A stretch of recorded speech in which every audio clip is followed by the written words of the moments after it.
नमस्कार, दैनिक भास्कर के morning podcast में आपका स्वागत है। मैं हूं श्वेता।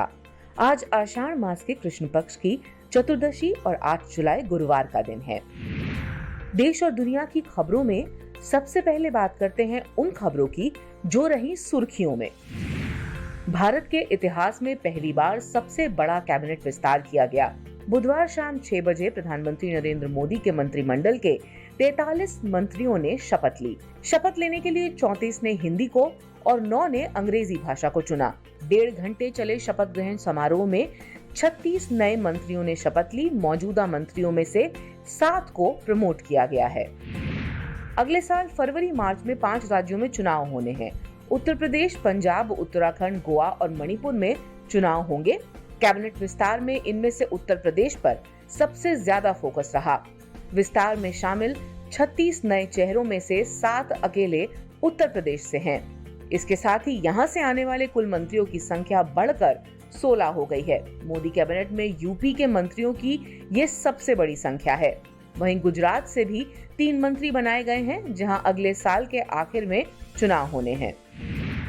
मंत्रिमंडल विस्तार के ठीक पहले प्रधानमंत्री मोदी ने सबसे बड़ी कार्रवाई की। उन्होंने अपनी टीम के 53 में से 12 मंत्रियों को इस्तीफा देने को कहा, यानी 23% मंत्रियों की छुट्टी।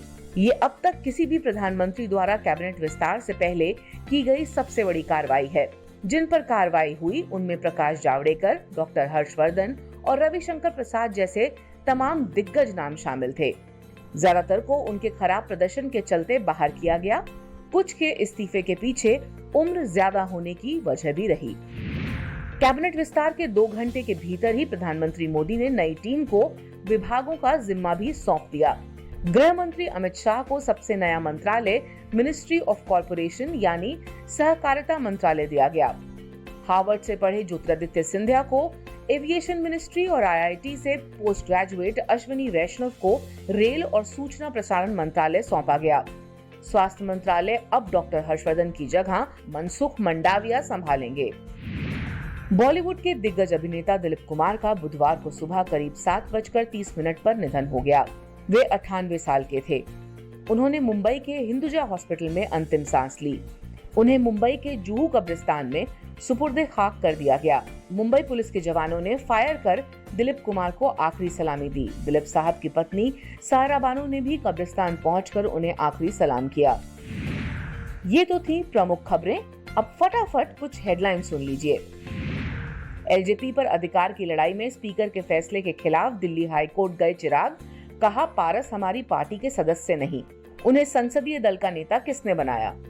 म्यांमार में डॉक्टरों पर सेना और पुलिस का कहर। हेल्थ केयर वर्कर्स निशाने पर। विरोध करने पर सेना ने कई अस्पतालों पर कब्जा किया। वैक्सीनेशन का काम भी रुका। महामारी और उसके बाद के हालात से हताश अमेरिका के 13 शहरों के मेयर ने पद छोड़ा। कहते हैं संघर्ष से थक गए, अब कुछ और करेंगे।